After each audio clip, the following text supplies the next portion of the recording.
Since the beginning of the internet itself, users have been looking for ways to find and abuse flaws in the web for their own advantage, and Minecraft is no exception. For years, players have thought up hundreds of ways, some quite clever and others obviously doomed to fail, to gain access to Minecraft accounts. For their rare names, capes, stats, ranks, or heck even just to have a normal alt account. The history behind these exploits is rather interesting, but many of them, for good reason at the time, haven't been made known to the larger Minecraft community. So, in today's episode of Minecraft Uncovered, we explore the mystery of Minecraft's stolen accounts. We'll begin with quite an interesting exploit, known primarily because of how unique it was and how many accounts that it touched. Of course, I'm talking about the password reset bug of 2014, and unlike many of the other methods I'll be mentioning in this video, this one can be described in great detail, since it was patched long ago and can't really be used on any other modern platform. So let's begin. Back in 2014, both unmigrated accounts, where you log in with a username, and non-premium accounts, where you reserve a username until you buy the game, were still going very strong. It wouldn't be until February of 2015 that these non-premium accounts were purged, which I've discussed in a past video. Unmigrated accounts are still around today, though Mojang migration is no longer possible, and Microsoft migration will be forced if you want to play the game.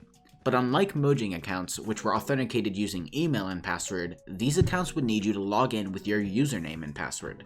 Because of this, Mojang decided to allow players to request a password reset for one of these accounts with just the username, a practice that they've since discontinued. Normally, this would be completely safe. You would still need access to the email for the account either way, so it would only help those that forgot the email they registered their Minecraft profile on.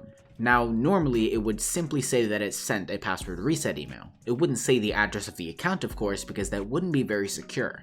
Unfortunately, the data of the account's email address was still shared and accessible on the client's side, with a little bit of digging, of course. Players would utilize various cybersecurity browser extensions like Zed Attack Proxy or Tamper Data to view and edit the data requests being sent to and from Mojang servers, which contain the email address that would be sent the password reset link. Now, in some cases, players would simply email the owner of the account and ask to buy it, which was the most ethical outcome of this exploit, but I'm sad to say that was a very small minority of players. Instead, many would then search through leaked databases of various popular websites, apps, and servers. They would usually pay some sort of subscription fee, and then they would have unlimited access to user information sourced from all across the internet, both on the surface and deep web.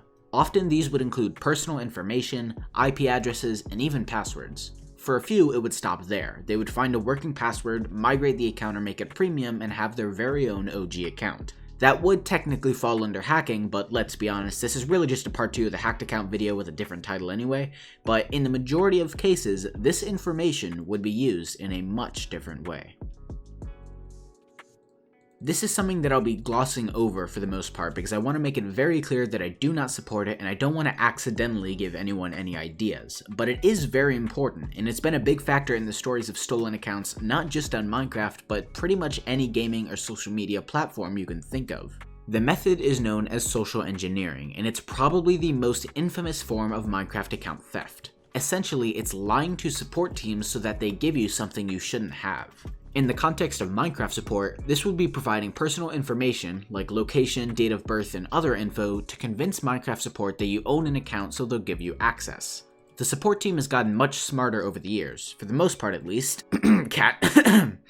So social engineering is becoming more and more difficult due to the increasing need for the transaction ID for an account, which is only ever seen once in the purchase email for Minecraft. This does prevent a large percentage of social engineering attempts, but an unintended side effect is that real account owners aren't able to regain access if they've lost access to their Minecraft account email or deleted their transaction ID from their inbox. And it's still not foolproof. Players used to social engineer the support team on another website as well, known as Skrill, one of Mojang's old payment providers, to obtain the transaction ID for accounts made up until December of 2013. Recently, Mojang has had to contact the company and instruct them not to give out these transaction IDs to anyone who asks, no matter how much information they have. Linking back to the password reset exploit, social engineering was also used on various email services. If an email to a rare account had been deleted, you could often either recreate the email or recreate the domain name that it was linked to if you wanted to gain access, but in some cases it wouldn't be enough. Some especially dedicated players were able to convince support teams to give them access to an email account, not just containing their rare Minecraft name, but often some very personal information and even their financial details. A few would just take the Minecraft account and go, but these methods have been used to threaten account owners to gain even more money or rare items.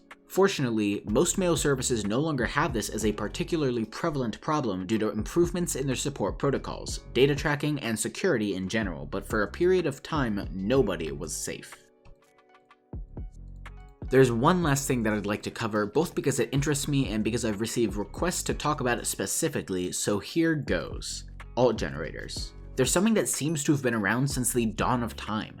Before man, there was dinosaur. Before dinosaur, there was sponges, apparently, and before sponges, there were alt generators. The way they work isn't exactly complicated, but it is somewhat unique, drawing on almost everything we've mentioned so far. So I believe I already covered this part in the first video, but just in case I didn't, NFA and SFA accounts, the most common form of generated alts, are cracked in a very simple way. You take a combo list, or a huge list of emails and passwords usually compiled from those database leaks I mentioned earlier, and use a program to cycle through all of them to figure out what's a working combination for a Minecraft account and what doesn't work at all. Alt generators do the same thing, but it's what happens afterwards that's more unique. In contrast to an alt shop, where you pay for a certain amount of accounts or even a certain account in particular, alt generators are completely random. You pay a small fee for access, and then whether it's through a website or a Discord bot or something like MC Leaks, you're given a random alt token or alt credentials to log into your stolen account, which is almost sure to be locked or pulled back after a short period of time.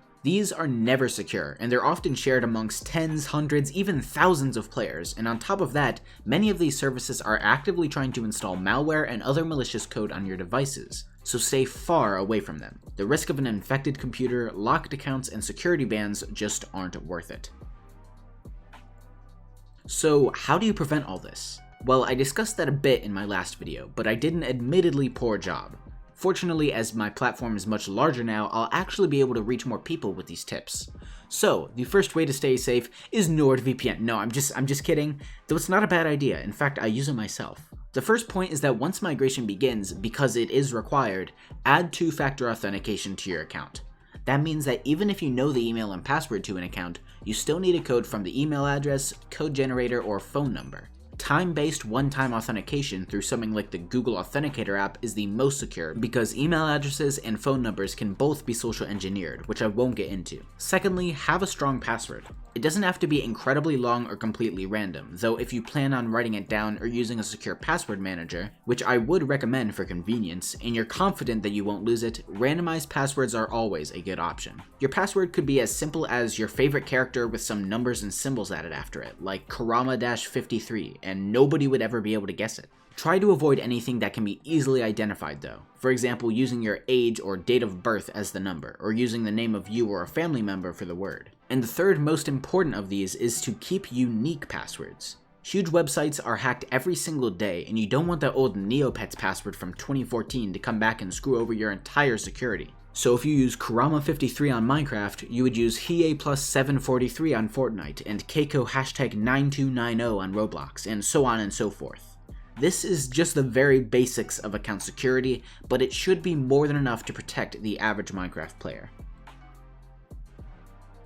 That's going to be it for the video, and I hope you all enjoyed. I know it's definitely a bit on the shorter side, but my next video is probably going to be like 50 minutes long, or at least that's what it's seeming like. I already have the research and scripts done for 3 more videos, which is the hardest part by far, so more content coming soon. Anyways, I'm going to go watch like some Yu Yu Hakusho or something. Great anime, that's where the names in the last part were from, so watch it if you're interested. Have a good one, guys, stay safe, and peace.